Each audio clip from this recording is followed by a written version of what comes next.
How's everybody doing this afternoon? Everybody hot and sweaty? You can come and sit up front. You don't have to stand all the way back there. All right. Let's welcome Rajamannar. Thank you very much. CMO of Mastercard. I just want to acknowledge that Raja was recently named to the A&A Hall of Fame and was named Marketer of the Year by the New York Advertising Club. I think that's worth a round of applause. Thank you very much. Congratulations, Raja. Now, Raja, I believe, has done something here at Cannes this week that no CMO, I believe, has ever done before. If I'm right, you brought your CFO to Cannes with you. Yes, I did that. Now, I think for most CMOs, coming to a lavish place like this would be career suicide. Tell us why that's wrong.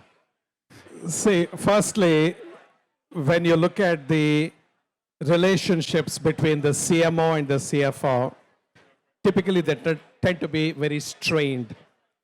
There is not a relationship on the one hand. There is a deep mistrust. There is no transparency. As CMOs, we tend to look at CFOs as adversaries. But actually, if you put those defenses behind and reach out, they can become incredible partners. And that's exactly what I have witnessed. And what my peer, he's also the management committee member alongside me, what we're going to do is to show up together and talk about the relationship between the CMO and the CFO, and we call it the happy tension. Now, this is something you talk about quite a bit, that CMOs today need to kind of deconstruct the walls they've built around the marketing department. So is this one example of how you think about that? Absolutely, and probably this is one of the most important walls that needs to be torn down. And it's no exaggeration to say that when you have your CFO in your sort of on your team alongside you as opposed to on the other side, the amount of stuff that you can accomplish is incredible. It's very empowering, and you have the opportunity to make them understand and realize what the value of marketing is to the organization in a real sense, not just in a fluffy qualitative sense, but in a quantitative sense as well. And when the CFO embraces you, your path becomes absolutely fantastic. Now, beyond the CFO, what other relationships should today's CMO be building kind of in the same kind of way at the C-suite level? So, Ian, I think it's all the C-suite, I would say. Okay. But if I have to prioritize, I would always say CEO first. Because unless you have the sponsorship of the CEO, it becomes a little difficult for you to get the things which are really big go through the organization. Because typically most of the organizations, they look up to the CEO, they read the signals, and they decide to embrace a concept or simply do organ rejection. So CEO is going to be a very important partner. And particularly if you are somebody who wants to take a little bit risk, make some edgy decisions without the chief executive officer's collaboration and sponsorship, it becomes very difficult. That's number one. Marketing is becoming increasingly technology driven. And instead of you going out and building your own marketing stacks or technology stacks for marketing, it's always good for you to have your CTO with you. Finally, I would say the chief human resources officer or chief people's officer, as they're called now, these people will really help in terms of giving a career path to marketers outside of marketing as well, and give people outside of marketing a career path within marketing. What that does is it gives you the rotational aspect, and everyone in the organization at the right levels start getting a good appreciation of what marketing is, what they do, and what value they add, which is absolutely fantastic. Now, Raja, you touched there on the role of technology for marketers. Now, a few years ago, you wrote one of the best-selling books about marketing called Quantum Marketing. Yeah. And you defined the fifth paradigm of marketing, which is all about this kind of new technology world. Can you just explain what the fifth paradigm of marketing is? Yeah, so if you look at the history of marketing, it's been continuously evolving. And every time a couple of technologies come along that are really revolutionary, marketing goes through a paradigm shift. For example, in the mid 1990s, there was a shift of marketing from the second to the third paradigm with the advent of the World Wide Web on the one hand, and we also had data analytics, which entered the field of marketing. These two transformed marketing, and it was a paradigm shift. 2007, same thing happened with the advent of iPhone, which actually was the first mega connected device, mobile device, that changed people's lives in a big way. It set the new trend. And then you also had social media platforms scaling with Facebook, scaled big time in 2007. Between the social media platforms and the mobile phones, marketing had to reinvent itself and went to the fourth paradigm. And we have got things like mobile marketing, influencer marketing, social media marketing, location-based marketing. All these have come in. Now, for the first time in the history of marketing, we are going to be confronted by 24 different technologies. Each technology is more powerful than the other one. Each of these technologies are independently capable of making a huge impact on people's lives and therefore on marketing as well. Just imagine the power of 24 technologies that are coming at us. Literally, it's going to be a deluge of technologies. When that happens, marketing is moving into the fifth paradigm. Examples are artificial intelligence we are seeing. Augmented reality is around the corner. Metaverse, it goes up and down, but it's not going to go away. You've got autonomous driving vehicles, which have significant impact on a variety of things, including industries like radio, will be transformed when autonomous vehicles come in big time, self-driving vehicles. You got 3D printing will change logistics forever. And then you have got areas like blockchains, which will bring transparency into marketing and advertising value chains like we have not seen before. So 24 technologies, when they come together, there is going to be an unprecedented level of disruption in marketing. And this is going to be the biggest paradigm shift, which is into the fifth paradigm of marketing. And that's very exciting. I'm going to pick on one of those technologies, which is particularly topical right now, because 4 years ago you said in your book that marketers who don't understand AI will become obsolete. So I want you to go a level deeper on what you believe is the role of AI in marketing today, especially given the advances in generational AI. Generative AI, yeah, you're absolutely right. You know, when we talk of AI today, everything is seen to be all about generative AI, but generative AI is a tiny sliver of the entire spectrum of AI. Like, we have been using AI now for more than 6 to 7 years in marketing. So, for example, when we respond to RFPs, we have been using already what we internally call as RFP Factory, where AI has been powering our solutions and brought down the response time to create the first draft of RFP from something like 7 weeks to less than 4 hours. That is productivity like unbelievable, plus high quality. We have created a digital marketing engine 4 years back, powered by AI in Singapore, and now it's being rolled out globally, where the productivity of AI, of this engine, is like 4 to 8 times that of a regular optimized digital campaign. So we're already seeing tremendous amount of that because AI can read patterns which humanly is impossible to do. AI has the speed which we do not have as human beings, even interacting with computers and all that. And AI is now entering the generative phase as well. And I'm sure the IP issues will be taken care of, which we should not forget. But the ability to create, or at least augment creativity or enhance the speed of creativity, is going to be game-changing. So AI is going to be one of the biggest forces that will transform marketing completely end-to-end. Now, that's easy for you to say because you're an engineer. Yes, I'm an engineer. You got a room full of liberal arts majors in here. What are they supposed to do with AI? How should they approach it? Do they all have to become engineers now? No, they don't have to become engineers, thankfully. The point is that if, all of us use electricity, And do we understand how electricity is created and how it works?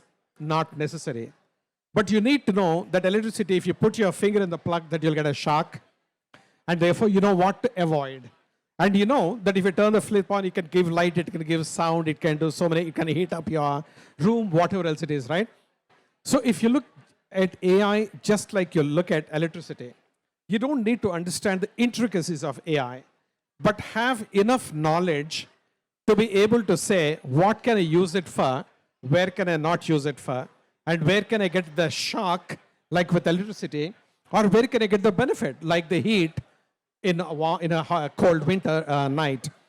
So this is one part of it. Second, I think it's important to really educate ourselves a little bit on the applications side. There are so many companies already doing so much of utilization of generative AI, even in the last 3 to 4 months. It's unbelievable. And each one of these will be sort of acting as some kind of a thought starter for you to think about in your own context. And the good news is, to do any studies, to do any pilots, it's not expensive at all. So you should dip your toes, experiment with it, figure out how it can work, and then you will see the power of it, which will then draw you into it fully. Do you think that because of what you just said about how AI has become simpler, it's become more affordable, is it no longer the bastion of the big tech companies? Now any company can apply AI reasonably easily. You are so right, Ian. Absolutely. You hit the nail on the head. Yeah. You don't have to be a big company with deep pockets to be able to do it. Even if you're a small company, even a small and medium establishment, as we call SMEs, you can use AI very effectively. The beauty is, as the technology is advancing and evolving, the cost is actually coming down pretty dramatically. And the speed with which you can test, learn, refine, and relaunch is actually increasing. So your cycle times are shorter. So the rate at which you can develop goes from quantum to quantum to quantum in a beautiful way. And that's a golden opportunity everyone should take advantage of. Right. You keep using this word quantum, which I think is another term very few people in the audience probably understand.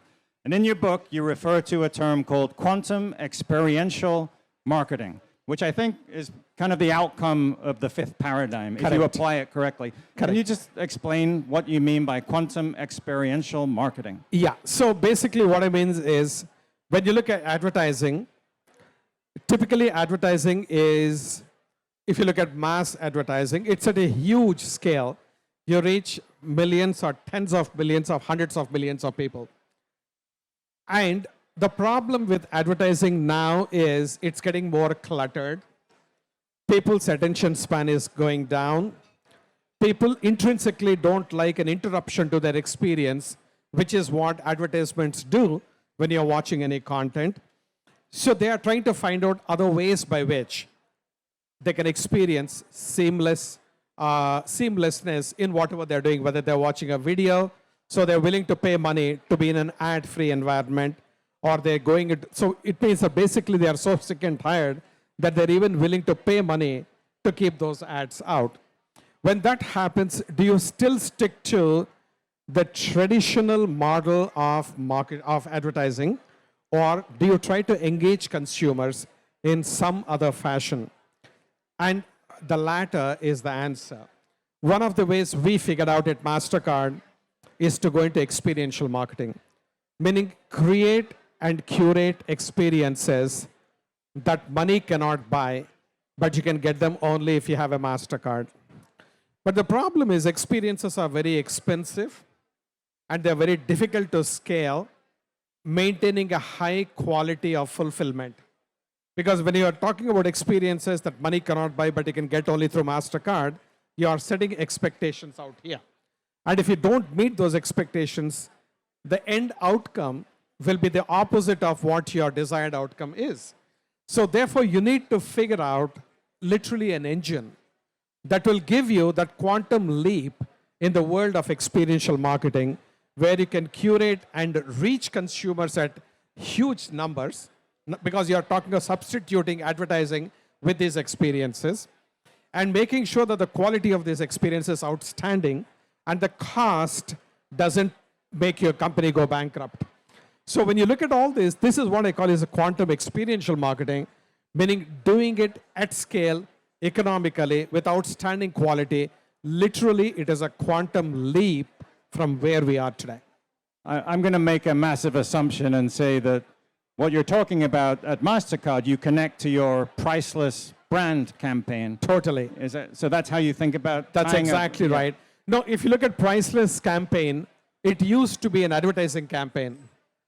But since 2013, we pivoted it to be an experiential platform. So we got restaurants now owned by Mastercard, run by Mastercard, and that we are rolling out around the world. We already have 6 restaurants in different countries. And they change the consumer's perception.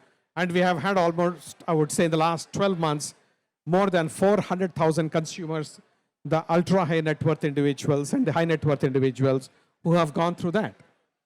And it's not all about exclusivity in terms of income categories. We got experiences which are very accessible, which are digital experiences and physical experiences and hybrid experiences, which happen by hundreds of thousands of people at any given point in time. So you just said Mastercard now owns half a dozen restaurants Correct. around the world. How do you persuade your CEO to let you open a bunch of restaurants? And this is Mastercard. Okay, so I have scars on my back. Okay. but the point is, if you have a business case and you have thought through very thoroughly why you're doing what you're doing, what will be accomplishing, what are the costs and the risks, and once you demonstrate that you have thought through it very clearly and go to your CEO, getting any concept through is not difficult. But your preparation and the quality of your thinking and strategy is very critical. Otherwise, it looks like a goofy thing that you're doing on the side. That's not what we are trying to do. Like, for example, even something more substantial, when we decided to drop the name Mastercard from our logo. Now, when I first time walked into my CEO's office, he was horrified. He said, "You want us to drop off our name from our logo?" I said, "Yes, and this is why." It took him a little time to feel comfortable, but he came there. Then we made a presentation to the board. The board was uncomfortable. They took a little time, but they gave us the clearance. And here we are, as one of the most recognized symbol brands in the world. And we are marching forward. I remember when I took over, Mastercard's brand was rated at number 87 on Brand Z. Today, we are at number 9. And my budgets are a fraction, my marketing budgets are a fraction of what the marketing budgets are of the other big brands, including my competitors. So we are really getting an outsized impact for what we are doing. And then once you start demonstrating this kind of performance, I think you earn a level of credibility, you earn a level of permission. So when I go and now say, "Hey, I want to run these restaurants," I think they won't look at me like I have 2 heads, but certainly they are much more comfortable, and it's okay, if you think it's right, let's go ahead and do it. And we are doing it, and we are getting excellent results. You talk about results there. So in addition to the brand awareness, how else do you measure something like that? Oh, brand awareness is very little, right? We actually look at 3 dimensions. We look at the brand. So what is the brand predisposition, brand preference, brand affinity, etc. That's on one part, all on brand and brand reputation. Then you're talking of business. Is it driving the funnel, either new leads at the top of the funnel or what the conversion rates are going across the funnel? Then we also talk in terms of new products that we are actually making, and we are able to get deals with our clients because we are essentially a B2B company. We are not a direct-to-consumer, except these restaurants and the like. Primarily, we are a B2B company. So I have to be able to impress upon my clients that they should partner with us than with somebody else that requires new products which are extremely well developed for the various segments. And then those kind of things, again, we measure on the business. The last one we talk about is, are we setting competitive moats around the company? Are we building enough amount of competitive advantage that can be sustained into the future? And we got platforms like the Mastercard Artist Accelerator, Mastercard Gamer Exchange, Mastercard Priceless.com. These are platforms which are not very easy to replicate, and we stay ahead of the game. You're talking a lot about kind of the business side of what you do and how you kind of you leverage your position to help the company drive growth. Yep. I think today's CMO is also under a lot of pressure to be the purpose side of the house. How does this brand become more purpose-driven in everything that it does? How do you think about that side of the job? So, normally the perception typically in most companies is that purpose and profit are mutually exclusive. But the reality is when you blend an authentic commitment to a purpose into your marketing mix and into your company's strategy, purposefulness actually becomes a competitive advantage to us. And whether it is our partnership with Stand Up to Cancer Foundation or with the World Food Program, or it is with the small business communities who are from the underprivileged parts of the society, every single area we find that when you're doing the right thing by the society, not for political correctness, not for good sound bites for your CEO to make at some forums, but in real sense, if you embrace purpose, you follow it through in a committed fashion over the years, it makes a huge difference to your brand preference by the consumers. And when you pursue purpose, profits follow. I just want to ask you a little bit about the macro environment. I would imagine Mastercard is one of those brands that might be a little bit recession-proof, but I don't know. Are you under more pressure to do more with less, like a lot of CMOs in the current environment? Absolutely. See, the thing is, when there is a recession, every one of us is hurt. Yeah. And it does slow down consumer spending in some categories, and in some categories it might maintain. But generally, the trend is if there is a recession, it's not great for the business either. In that kind of a situation, there is more pressure to do more with less from within the company. And one of the key things is that's where you have to convince your CFO and your CEO that while it is easier to cut budgets, if you invest a little more, which seems counterintuitive, you can get outsized impact, outsized market share gains. So I believe this was what some people have said. I don't know if it's Warren Buffett or whatever. When the market is down, that's when you put more money into the market. You don't run away from it because from there it's all upside.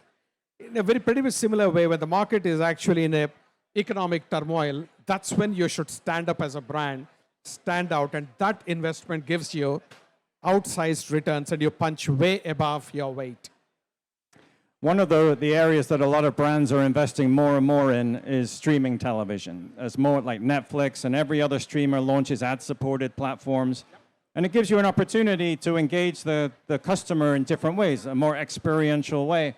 How are you thinking about the opportunities in streaming television versus linear television? See, for me, a couple of things.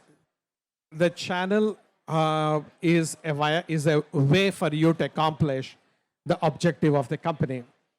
Now, streaming televisions initially started off as not being ad-supported.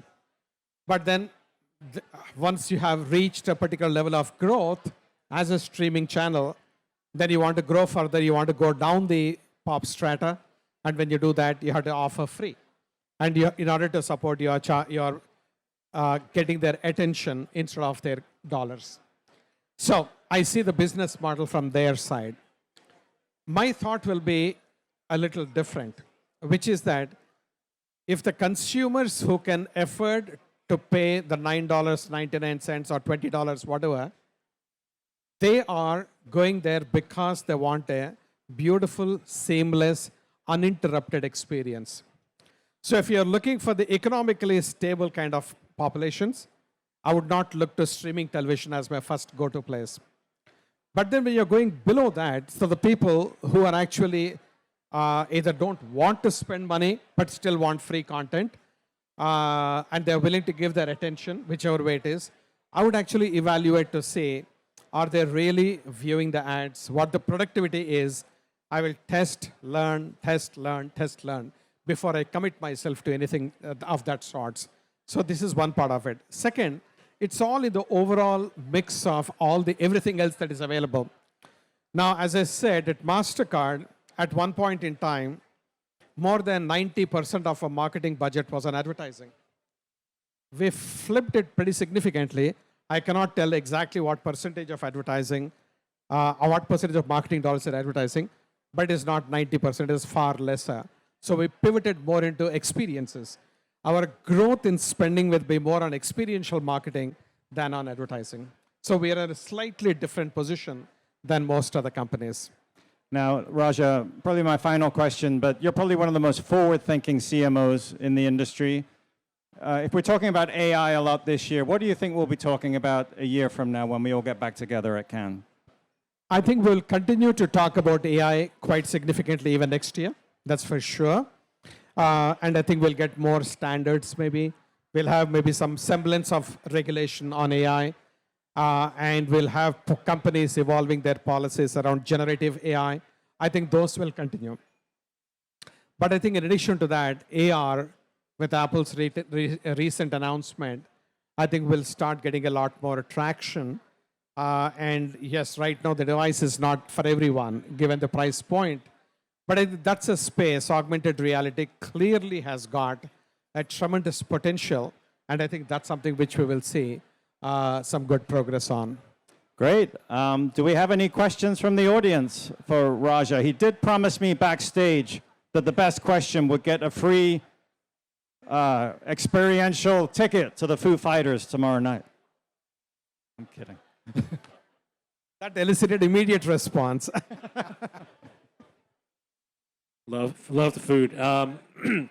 Earlier, you were talking about how your marketing budget used to be 90% and you shifted to more experiential. Is that because of saturation when you've like sort of hit a certain life cycle of the company that you're moving to more retention, or like what's the reason behind the shift? So the biggest reason is that the consumers have hit a point where they're sick and tired of the clutter of advertising. And number one. Number two, even I look at myself as a consumer. So when I'm watching, say, one of the channels, free channels, right? And I'm watching some Bollywood song and dance, which I really like. At the end of 3 minutes, I'm rudely interrupted by a stupid ad I don't care about.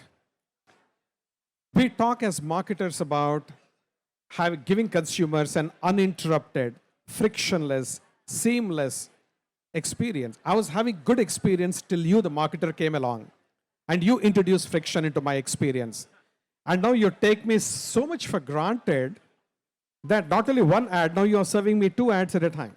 One ad I can't even skip, the other one I'm waiting to see the 5 seconds to skip. That is really, really taking consumers for granted. That's not good marketing. That's really helpful. Thanks.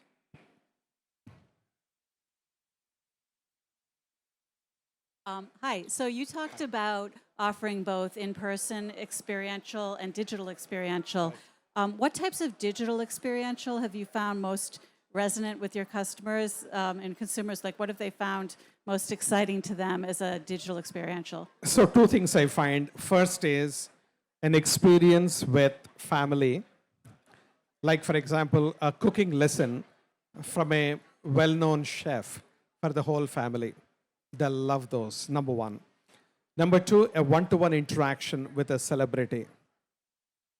If there is a football player who gives you some tips, or if there is a golf pro who is giving you some tips, and it just happens to be a big golf name, one of the legends or one of the top players, there's a tremendous amount of uptake. And these experiences that disappear in a matter of few minutes since we launch. Right over here. Oh, Steve, go ahead. Yeah. I'm sure all week we're going to hear about the pros of AI, and it's going to be a very common theme. I think a lot about, and I think I'd love to hear your POV on what you think we as marketers could do wrong to send it down a negative rat hole. You're talking of AI? Yeah, in AI. See, I think just like any tool, it can be used for good or for bad. People can jump in with a lot of enthusiasm at this point in time. But the downsides, if you don't appreciate, could be very detrimental, not only to your company for IP violations, for example, but it would also be very bad for the overall industry and for the society. Now, if you look at most of the platforms that are out there, they're all supported by marketing dollars. We fund them practically all the social media companies as an example, right? 90% plus of the revenues come from our advertising dollars or whatever.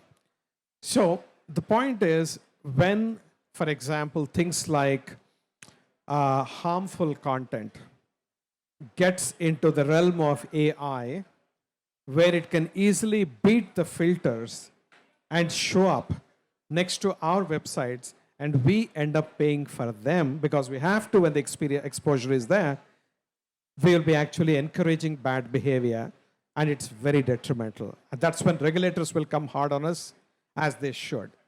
This is one part of it. The second thing is it's also very tempting, to understand how to be very precise in terms of knowing who the consumer is, even to an extent of knowing their personal identifiable information. When you get into that game, your effectiveness can be huge, particularly driven by AI. You can pick up so many patterns and so many linkages that you cannot do today without AI. When you do that, you feel extremely powerful. You can do it. But the thing is, it's not the right thing. You have to put the filter of ethics and integrity. If I'm the consumer, what do I want the marketers to know about me? In reality, nothing. As a consumer, that's what I feel. So when you put the marketer's hat on, how much do you want to know about these people before you serve? As marketers, we become data greedy. We put terms and conditions, which are like 10 pages long in super fine print that nobody reads, and we know that nobody reads. These are all deceptive marketing practices, and my worry is this tool is so powerful, it can lead to a lot of deceptive practices if you don't have good industry self-regulation, if you don't have good ethical and moral filters, and if you don't have good external regulation. Those will be my points. Thank you. I think we have time for one last question. Sir, I think you had a question? Hey, how you doing? Yeah. Steve. Hi, Hi. Raja. I'm curious. We are in a bit of a downturn, you might say. What do you see as the greatest opportunities for Mastercard concretely to grow during this period? And then secondly, I'm curious, I think that you have a very positive disposition in life. So you find where there are problems, you find solutions. So you see the glass as half full. But just that's my impression. So what keeps you up at night? Or maybe nothing. No, things do keep me up at night, for sure. And any amount of meditation is not fully helping me to sleep fully well. But having said that, the first thing is, I think, one of the biggest challenges for my job is talent. To get the right talent, to give them the right learning exposures, and to make sure that they are fulfilling their career aspirations, and to retain them in the company for the long term. These are huge challenges. We are not the best paymasters. There are people who pay boatloads more than we do. But I don't want to compete on salaries and compensation. So getting the right people and going through the entire cycle is what keeps me awake at night. Plus, there are a lot of people who have been in the company for a long time. They bring invaluable perspectives and wisdom. And I want to make sure that we don't get carried away with the new technologies and the new stuff and ignore these people. Right? We don't want to ignore these folks. So how do you equip them for today's and tomorrow's marketing journey is very important. So that's what so investing in their learning and retraining, etc., that's going to be very critical. The last one I would say is to your first question, how do we grow? See, the point is, first and foremost, we are a reasonably well-diversified company, and we have got presence in 190 countries. So you keep looking for sizable opportunities in big markets, in various markets, big and small, and try to go after them. One of the key things that you do is in times of downturn, you prioritize. So do fewer bigger things as opposed to do a ton of smaller things as well. The conservation of your funds by doing that is pretty good, and you're largely meeting your objectives. But in doing so, don't forget to innovate. So we set aside almost between 5 to 10% of our total budget for doing things which are experimental in nature, innovative in nature. They're a bit out there because you don't want to cut those short because there is economic downturn. And lastly, you become extra judicious and try to stretch every dollar so that it gives you a lot more mileage than it was giving you yesterday. We get squeezed for our margins. And so we are being squeezed on both sides. The price of suppliers is going, and the revenue side, we're under price pressure. We're in the middle getting squeezed. So we need to find innovative solutions for value-added solutions that we are creating to give our customers to be able to make up for some of those margin shortfalls and so on. So it's a pretty significant thing that we go through whenever and it's not just at the time of crisis, but we always forecast and say, if this is where the world is going, what is our plan A, plan B, plan C? And then activate one of them as appropriate. Thank you. Rajamannar, everybody. Thank you very much. Thank you.